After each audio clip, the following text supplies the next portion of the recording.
Bonjour! Alors aujourd'hui, on va commencer de la nouvelle matière. On va parler de ce qu'on appelle les probabilités. Donc les probabilités, tu en as déjà parlé au primaire. Donc par exemple, quelle est la probabilité d'avoir un 2 quand on lance un dé? Quelle est la probabilité de piger une carte de cœur dans un jeu de cartes, etc., etc. Donc c'est ce dont on va parler dans ce chapitre-là. Alors, on a plusieurs mots de vocabulaire au début, t'en fais pas, on va donner des exemples, mais il faut quand même passer à travers un certain nombre de nouveaux mots. Alors, ce qu'on appelle une expérience aléatoire, c'est quelque chose qui relève du hasard. Donc, expérience qui relève uniquement du hasard, il est donc impossible de prédire avec certitude son résultat. Donc, tu peux avoir une idée du résultat, mais tu ne peux pas être sûr et certain. Donc, par exemple, on lance une pièce de monnaie et on observe le résultat obtenu. Bien, c'est sûr que ça va être pile ou face. Okay? Mais lequel des deux, tu ne peux pas être sûr et certain tant que tu ne l'as pas fait l'expérience. Contre-exemple, prévoir la prochaine année bissextile. Donc, ça ici, c'est une expérience aléatoire, quand on dit exemple. Mais contre-exemple, ce n'est pas aléatoire parce qu'on est capable de le prédire. C'est les années qui sont divisibles par 4. Donc, 2020, par exemple, ça se divise par 4. Donc, à ce moment-là, c'est une année bissextile. 2021 n'est pas une année bissextile parce que ça ne se divise pas par 4. Ensuite, univers des résultats possibles. Et ça, ici, c'est son symbole. Son symbole qu'on appelle oméga, comme les oméga 3, oui, même si ça n'a aucun lien l'un avec l'autre. Donc, univers des résultats possibles. C'est de dire que tu vas énumérer tous les résultats possibles. Quand je parlais de ma pièce de monnaie tantôt, bien, le résultat peut être pile ou il peut être face. C'est tous les résultats possibles. Donc, si tu avais les énumérés, tu dirais pile, face, tout simplement. Si tu avais énuméré les résultats possibles d'un dé, bien, quand tu lances le dé, tu dirais bien, 1, 2, 3, 4, 5, 6. Donc, les résultats possibles sont de 1 à 6. Alors, énumération de tous les résultats possible. Et il faut tous les énumérer. Tu ne peux pas dire de ça jusqu'à ça. Donc, tu dois tous les nommer un après l'autre. Excusez. Alors, expérience aléatoire simple ou composée. La différence entre les deux, c'est qu'une expérience simple, c'est une expérience qui va se dérouler. Je pensais que j'allais encore éternuer.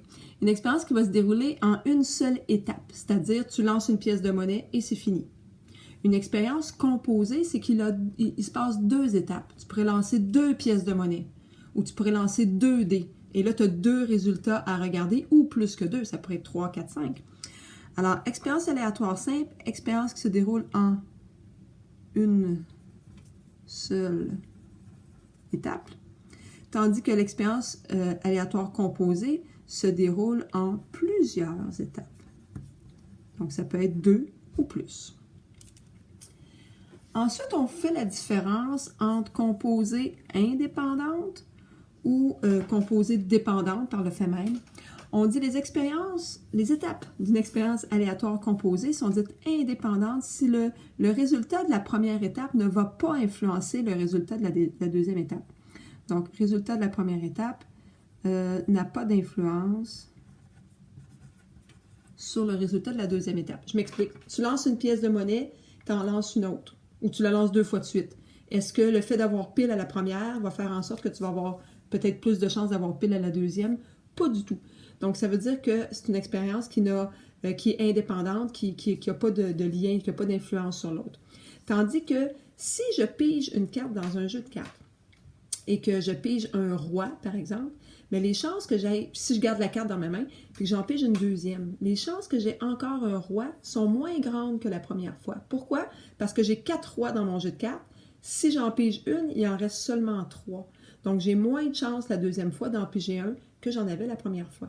Donc, ça, à ce moment-là, ça serait dépendant. Donc, c'est la différence entre indépendant et dépendant. Donc, si tes 2 étapes n'ont pas rapport, ça ne l'influence pas, à ce moment-là, on dit que c'est indépendant. On a 3 exemples ici pour essayer de mettre ça un peu plus concret, tout ce qu'on vient de voir. Alors, justement, on lance un dé. Donc, tu as combien d'étapes? Dans le fond, c'est tu as combien d'actions? Tu prends ton dé, tu le lances. Tu as une seule action, tu as un seul résultat à observer. Donc, tu as une étape. Les résultats possibles, maintenant, la façon qu'on va les noter, c'est oméga égale Et là, on met une accolade. Et ceux qui me disent tout le temps, « Madame, moi, je ne suis pas capable de faire d'accolade. » Bon, voici comment on fait une accolade normalement. Si toi, tu as de la difficulté, tu peux toujours faire une accolade un peu carrée, là, si je peux dire, là, avec des traits, là, des lignes droites, là, et ça ne me dérange pas non plus. Mais c'est vraiment une accolade, c'est pas une parenthèse. Alors, accolade, et là, on doit énumérer tous les résultats possibles de notre dé. Bien, ça se peut que mon dé, il tombe sur 1. Ça se peut que j'ai 2, 3, 4, 5 ou 6. C'est pas tous ces résultats-là, mais c'est un de ceux-là qui va se produire et je ferme mon accolade. Donc ça, c'est mon oméga. Deuxième expérience. On pige 2 billes d'un sac contenant des billes vertes et des billes jaunes. Donc, tu t'imagines que tu as un sac, il y a des billes vertes à l'intérieur avec des billes jaunes aussi. Et là, tu veux piger et on dit que tu piges 2 billes. Donc, tu en piges une première, tu en piges une deuxième. Donc, ça veut dire qu'il y a combien d'actions, combien de résultats que tu vas avoir? Bien, tu vas avoir 2 actions et tu vas avoir 2 billes à regarder, donc 2 résultats à observer. On dit ici que ce serait possible que ta première bille soit jaune et que la deuxième bille soit jaune aussi. Donc ça, c'est un des résultats possibles et on le met entre parenthèses pour dire que ça, c'est un résultat. Il serait aussi possible que la première soit jaune, mais que la deuxième soit verte.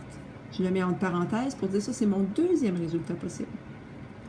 Je pourrais avoir vert-jaune et même si on a déjà dit jaune-vert, on ne tient pas compte de l'ordre. Ce qui veut dire qu'on va tous les nommer, peu importe l'ordre dans lequel ils arrivent, et je vais avoir vert, donc je pige une première verte, une deuxième verte.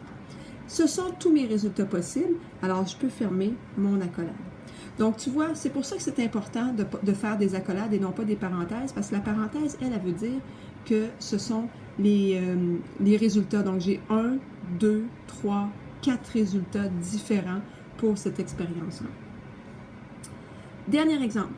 On lance une pièce de monnaie 3 fois. Donc, tu prends ton pile ou face là, et tu le refais 3 fois. Alors, tu as combien d'étapes? Tu as combien d'actions? La pièce de monnaie, tu dois la lancer 3 fois. Tu as donc 3 actions, 3 étapes. Et tu as 3 résultats à observer. Par exemple, pile, pile, pile. Donc, ça se pourrait que tu aies 3 lancés, tu aies pile tout le temps. Ça se pourrait que tu aies pile, pile, face. Donc, pile au premier, deuxième, et ensuite face. Tu pourrais avoir pile, face, pile. Tu pourrais avoir pile, face, face. Alors, tu peux avoir beaucoup de résultats possibles. On n'a pas fini de les énumérer, là. C'est possible, pour un problème de ce type-là, de te faire un arbre de probabilité pour être capable d'énumérer toutes tes possibilités. Et là, je regarde si j'ai une petite feuille que je pourrais utiliser. Oui, j'en ai une. Donc, si je tasse ça ici, à quoi pourrait ressembler mon arbre des probabilités?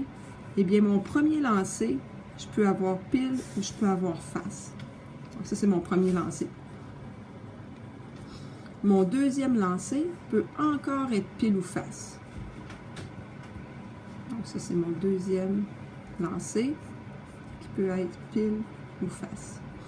Et mon troisième lancer peut toujours encore être pile ou face, pile ou face, pile ou face et pile ou face. Donc, pourquoi j'ai fait ça? Bien, ça peut m'aider à venir énumérer mes résultats possibles. C'est de faire en sorte qu'on puisse voir les deux feuilles comme il faut. Alors, c'est possible que j'aille pile, pile, pile. C'est ce que j'avais ici. Je peux avoir pile, pile, face. C'est ce que j'ai ici. Je peux avoir pile, face, pile. Parfait. Pile, face, face. C'est ce que j'ai. Donc, il me reste, dans le fond, aller chercher les branches du bas pour être sûr de ne rien oublier. Alors, je peux avoir face, pile, pile. Alors, face, pile, pile. Entre parenthèses pour dire qu'ils sont ensemble. Je peux avoir face, pile, face. Face, pile, face. Face, face, pile. Et finalement, face, face, face. Et là, j'ai terminé, donc je vais venir fermer mon accolade. Donc, je vais dénumérer tous les résultats possibles. Alors, ça, c'est ce qu'on appelait notre fameux univers des résultats possibles ou encore oméga. Alors, ce qu'il nous reste à voir. Probabilité théorique et fréquentielle et les 3 types d'événements aléatoires.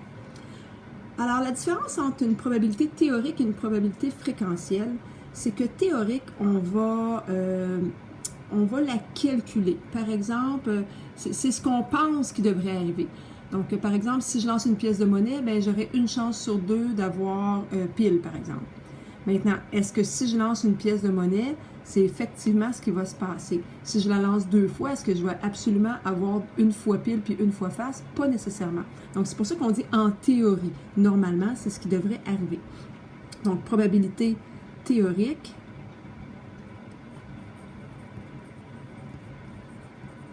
On vous dit que c'est le nombre de résultats favorables sur le nombre de résultats possibles. Donc, il y a une chance que j'aille pile, c'est le résultat favorable, sur 2 chances possibles parce que j'ai 2 côtés à ma pièce de monnaie. Ou si j'avais un dé à 6 faces, mais pour obtenir un 2, j'ai une chance d'obtenir un 2, résultat favorable, et j'ai 6 possibilités parce que j'ai 6 faces sur mon dé. Alors ici, on vous disait, un sac contient 12 billes bleues, 4 billes jaunes. Quelle est la probabilité de tirer une bille jaune? Bien, tu dirais, j'ai 4 billes jaunes et j'ai combien de billes en tout? Tu fais ton total, tu dis, j'en ai 16. Donc, la probabilité, c'est de 4 sur 16 et là, tu irais simplifier à 1/4. Donc, ta probabilité serait une chance sur 4. Ça, c'est une probabilité qui est théorique. Ensuite, la probabilité qu'on va appeler fréquentielle.